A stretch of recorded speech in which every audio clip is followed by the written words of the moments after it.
Good morning, beloved ones. Turn to someone and tell them, you look marvelous. You look marvelous. You look marvelous. Outstanding. Beautiful. And you know I'm talking about the inner you, don't you know? Right? I'm not talking about the outer you. That looks okay. But I'm talking about that inner presence of God that is in you, that's shining forth so beautifully. We love to say at this church and in New Thought movements, I behold the Christ in you, meaning I'm seeing something magnificent in you. I'm seeing something divine in you. I'm seeing the essence and expression of God in and through and as you. And when we can really begin to see that in one another, as one another, trust me, the world will be transformed. Because we'll see only good, right? Only God.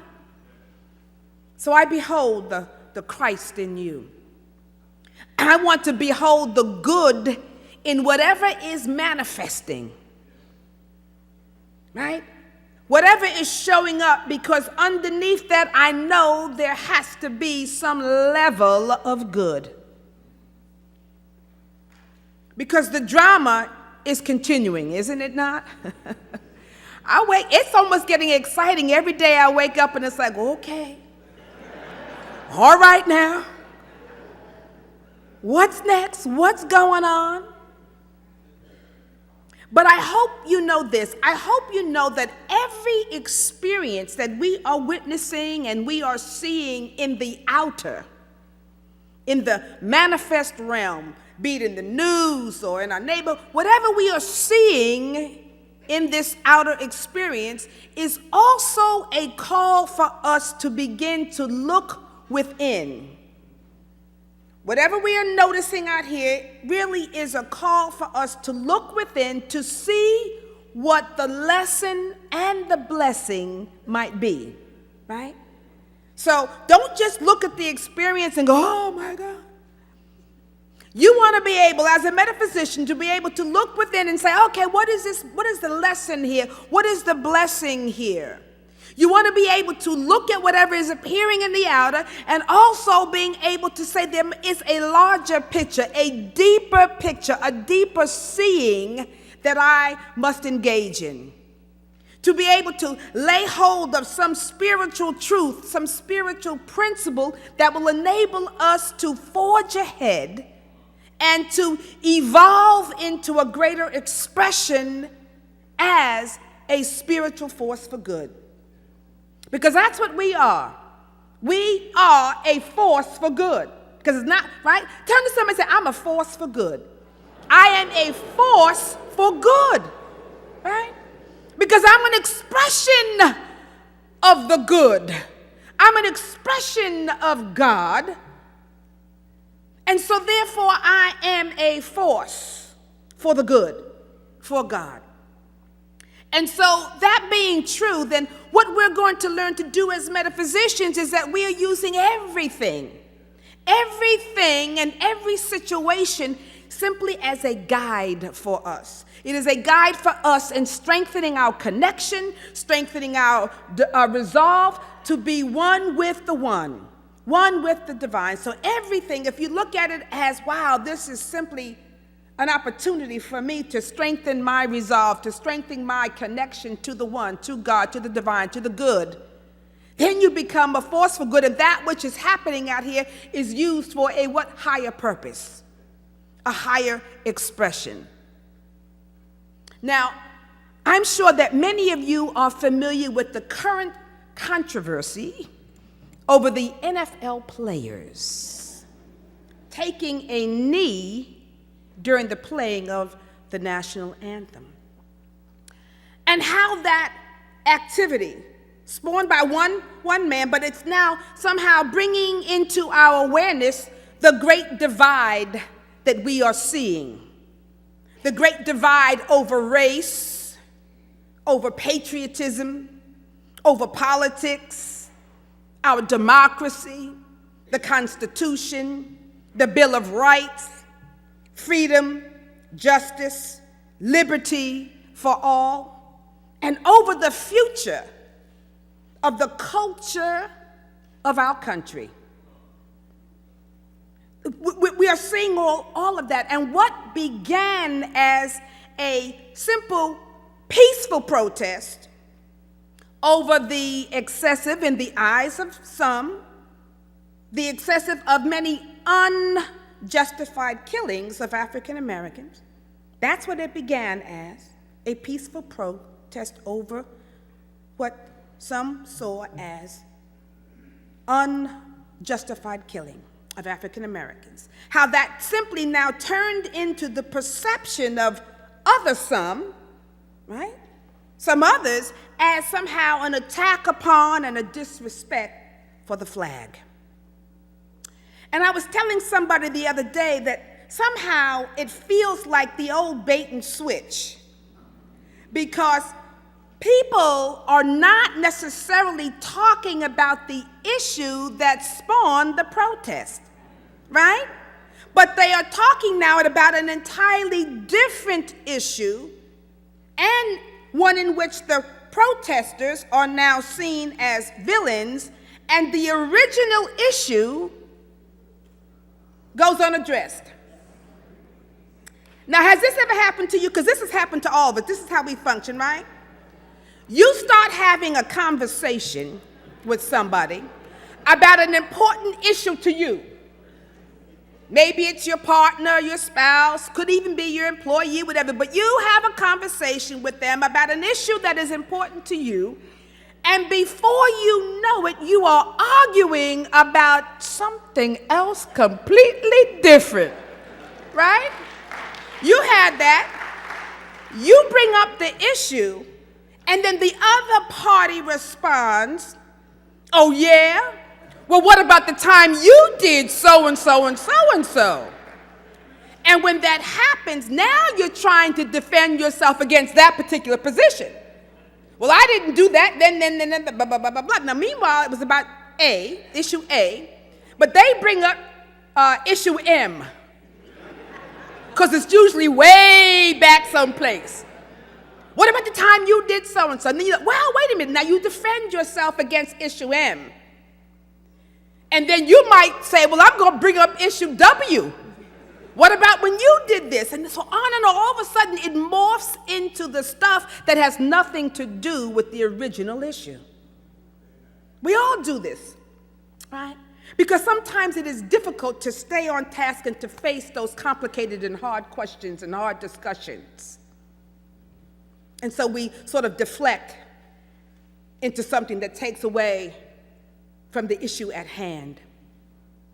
Now, I believe that Colin Kaepernick was trying to bring attention to what the flag is supposed to symbolize, and how, in his opinion, because it's just simply his opinion, how, in his opinion, America is not living up to what it's supposed to represent, right? So he's trying to bring awareness to what the flag is supposed to symbolize, and how, in his opinion, America is not living up to what the flag is supposed to represent.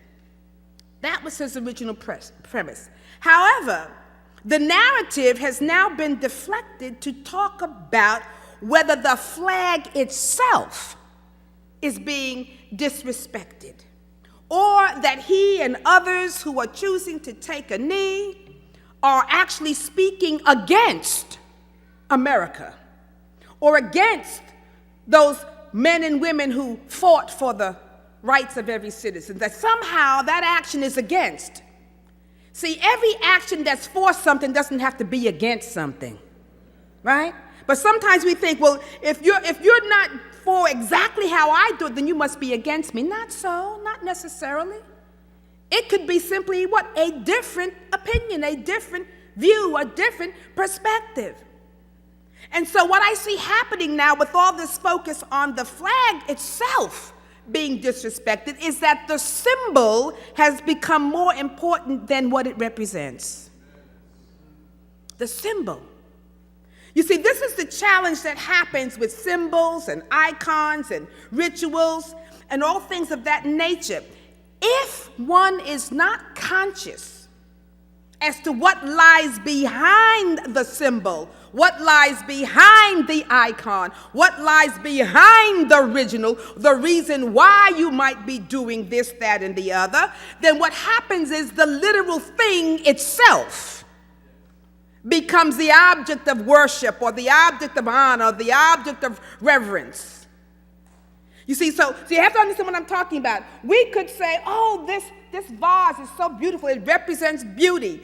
And after a while, I forget what it represents, and I start thinking that this thing itself is the thing that is sacred, as opposed to the beauty that it represents. And so, we look at how is the meaning behind something. When you cannot remember the meaning behind the thing, then, and the symbol takes more precedent over the meaning gets back in the background. It becomes lost even. Which is why, sometimes I say, well, it's like maybe even the Eucharist. People will ask us in Unity, why don't you all do communion every Sunday? Why don't you take, the bread and the wine or whatever? And I said, we commune every Sunday. Because sometimes people think, oh, the power lies in the bread and the wine, right? Instead of what lies behind the thought of what does bread represent, what does the wine represent? It is the life, it's the life force. We forget the meaning of what it represents and we go to the thing itself. Same thing could be said in the Bible. I'll never forget, I had the Bible, I was doing a house blessing. I told you this once before, and I happened to put the Bible, it was an empty house. I was blessing, it was a big, huge mansion. And they had we were all gathered around on the steps there, and there was no furniture, no nothing. It was an empty house, but they wanted to have the house blessed. So I was doing something, and I had my Bible, and I put the Bible down on the steps. Well, you would have thought I committed the sin of the century. This woman went, and I was like, whoa. The Bible's on the step, and I said, what? Okay. See, the Bible, the literal physical Bible book, is a piece of leather with some paper in it and some words written upon it. Now, is this more sacred than that which it represents? Is it more sacred than the words? Are you some people think they're so holy, the Holy Bible. What's holy is that you are living and expressing what it represents. That's what makes it holy, not the thing itself. But what does it represent? What does it symbolize? It's those teachings within it that you live that it becomes sacred. You are the sacred being. You are the holy being. And how you live your life and how you express is what either will be something that is profane or profound. It's you. And we get confused about it. This is the same reason why in a Unity church, you're not going to see, not unless you purchase a building that already has it, like in our older church, but in a Unity church or a New Thought church, you're not going to see a lot of outer symbols. Because people mistakenly think the symbol is the thing, right? And so you're not going to see a lot of crosses or crucifixes or people, maybe Jesus hanging on, because that's not the thing. It's what does that cross represent? What does it mean? Do you understand the meaning, not the thing itself, but what lies behind it? Because that's what's important. That's what becomes real. That is what we are ascribing to. Not being literalists, but actually understanding what it means to be what we would say is a metaphysician. See, because a metaphysician, and the word metaphysical is no strange thing. It's simply meta means beyond and physical. Beyond the physical, right? So as a metaphysician, we understand that what lies behind or beyond the physical, it is that which carries the power. That's where the essence of the power lies. Not in the thing itself. Which is why Jesus reminded us, judge ye not by appearances, but by righteous judgment.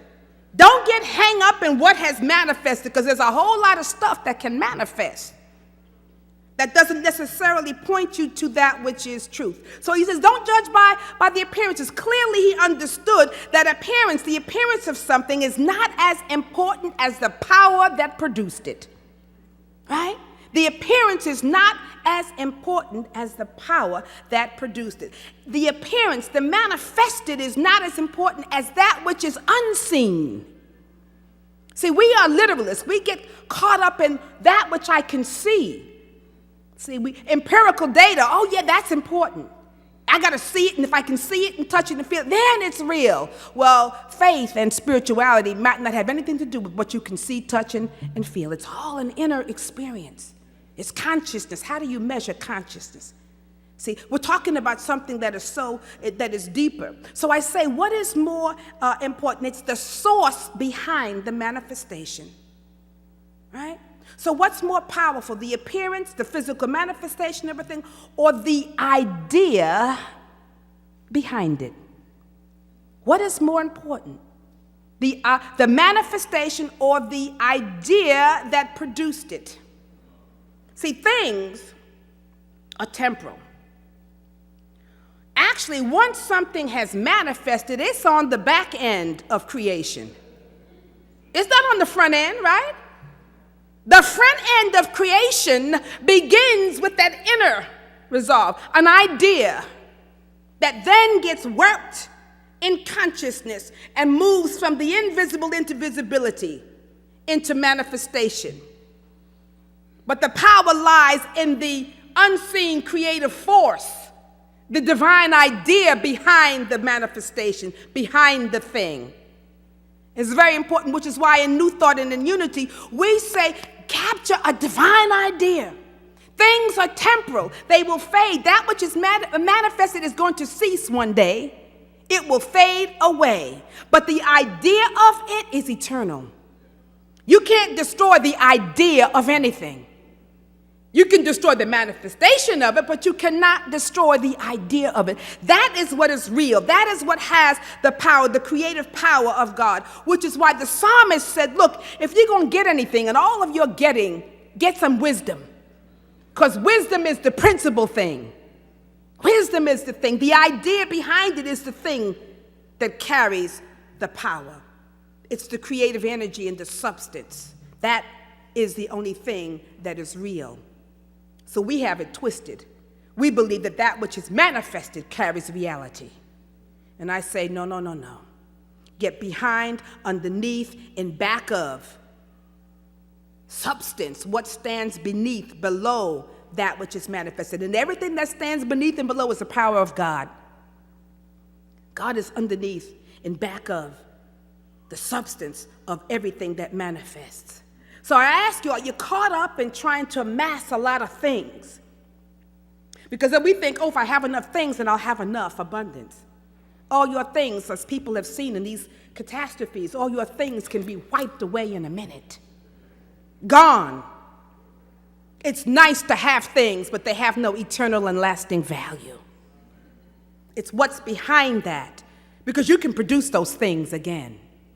Right? So we have to get our priorities straight. And if we're caught up in amassing things, we need to get to the idea and then hold that idea in consciousness, because that's where we're going to gain our sense of power and our sense of freedom. As a matter of fact, you have the freedom. When you get behind to the idea of something, you're then free from being enslaved by things, by situations, by circumstances. Because you know that all that can shift and change and be transformed right in the twinkling of an eye. That can be changed. So you understand how to get behind that which is changeless. Touch that. Get to that truth. Don't make things your sacred cows. When I go to India, there are families that cannot feed themselves, but they will feed the cow first before they feed themselves. And that's fine, but what happens when you pass away? Who will feed that cow? Don't make things your sacred cows. The flag or a flag is a piece of material, but what it represents is what is priceless. What it represents is what is precious. We need to revere that and honor that. Don't let symbols become the object of your worship, which is why in the 10th commandment it says, don't make what? Graven images. Don't have any of these graven images. I have an altar, and I have all kinds of, everybody's on my altar. I got Jesus, I got Buddha, I got Kuan Yin, I got Vishnu. Everybody's on the altar, including me. I put my picture up there too. I got my family on the altar. But I am aware that those things, when I look at those images and when I look at those pictures, I am not worshiping that picture. I am not bowing down to that. I am giving thanks to what it represents. And therefore, I'm calling forth the Buddha consciousness, the Buddha nature, the Christ consciousness. See, the Christ qualities. I'm calling forth those qualities of being and acknowledging those within me and setting that up to support me. So it's not just the picture. If the picture gets broken, okay, well, I'll get another picture. It's not the thing. It's not the icon. It's not the graven image. It's what it represents, what is behind it, underneath it, because that's what's real. So whether you take a knee or whether you choose to stand, it's the principles and the meaning behind your actions that matter. What is the meaning behind your actions, your principles? What's the meaning behind the flag, right? What does it symbolize? Freedom, justice, liberty, happiness, for what? For all. For all. And so do we really believe that? Are we really able to stand on all of those things? For what? For all. Because this is how spirituality works. It's not just selective. It's not just for some. I'm a little bit more spiritual than the rest of you. That doesn't work. The very same Spirit of God that indwells me, that indwelled Jesus, that indwelled Buddha, or whoever else, indwells you. Because we are all a part of the sacred fabric of life. We are all a part of the divine expressions of God. All to be revered, all to have the sense of freedom, all to have the ability to experience the pursuit of happiness, all to be fed and nurtured and having our basic needs met, whether they're physical or mental or emotional. All of us have that, because this is what it means to be a part of humanity. And it's what it means to be divine expressions of God. So, how do we appropriate these things inside? Because freedom is an inside job. You can be at war with your own self. You can be bound and restricted within your own being and not be free at all. You can be waving the flag and be just as imprisoned in your own heart and mind.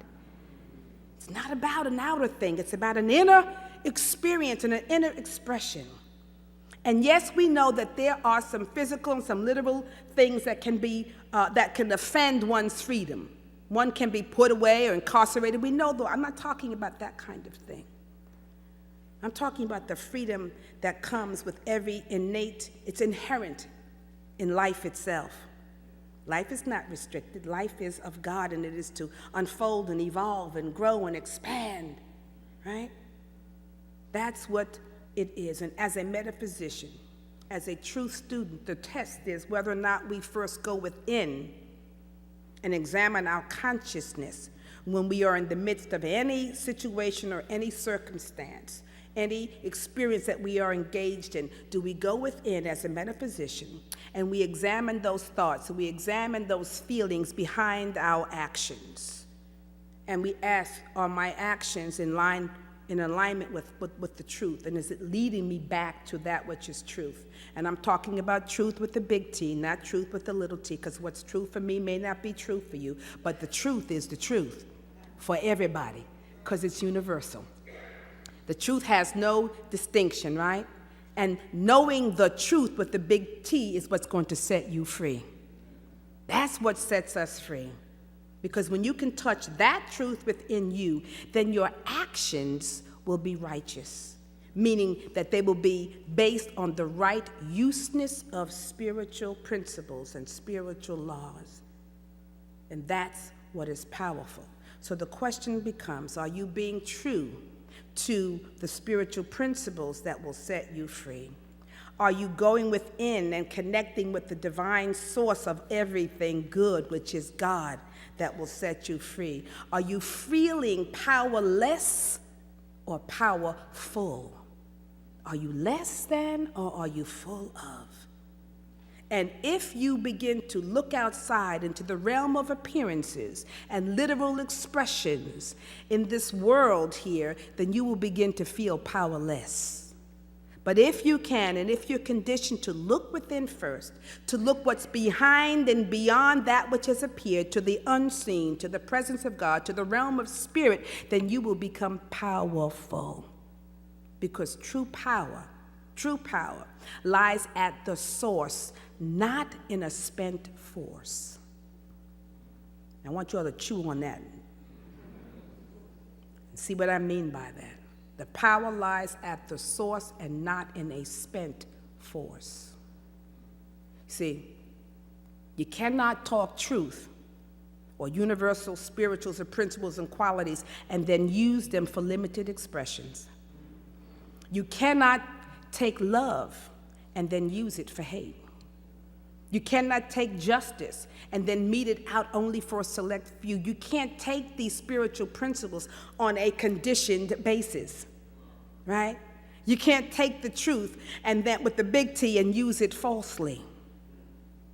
Can't do that. This is what the scripture says in 1 John 4. It says, if a man says, I love God and hateth his brother, he is a liar. For he that loveth not his brother, whom he has seen, how can he love God whom he has not seen? And this commandment have we from him, that he who loveth God loveth his brother also. So you can't talk love and have hate over here. You can't talk truth and then live in false reality. You can't talk justice and know only for a few. Doesn't work that way. We can't be half-heartedly. See, when you are working with spiritual principles, you can't do it half-heartedly. You can't apply them over here, but not over here. We can't be that selective. You can't use the limitless in limited ways. It's not going to work. So what we see happening today in our society is that everybody is being called to stand upon the truth. And I'm talking about truth with the big T. And whether you take a stand or you take a knee, whatever, if you take a stand in your power, or if you take a knee in your power, that choice is for you. What is most important is that whatever you're doing it in the highest manner possible, touching the highest principles possible, touching that which speaks to the qualities of spirit. Freedom, justice, love, mercy, grace, all of that, tolerance. All of these divine principles. And even when the forefathers wrote some of our constitutions and Bill of Rights, they probably did not know what they were writing, but I believe those words came from the hand and mind and essence of God because they speak to the universality of high principles. Love, freedom, justice, truth, right? All of that. So whatever we do, we want to make sure that we're doing it for the highest good of all concerned. Because this is the way of God. This is the way of good. Symbols, sacred cows, taking a stand, taking a knee, matters not for nothing if you are not in tune with that which is of God in you, good in you. And so if you're going to say you love God, Let me see it. You must show it. Blessings and namaste. Blessings. Namaste. Blessings.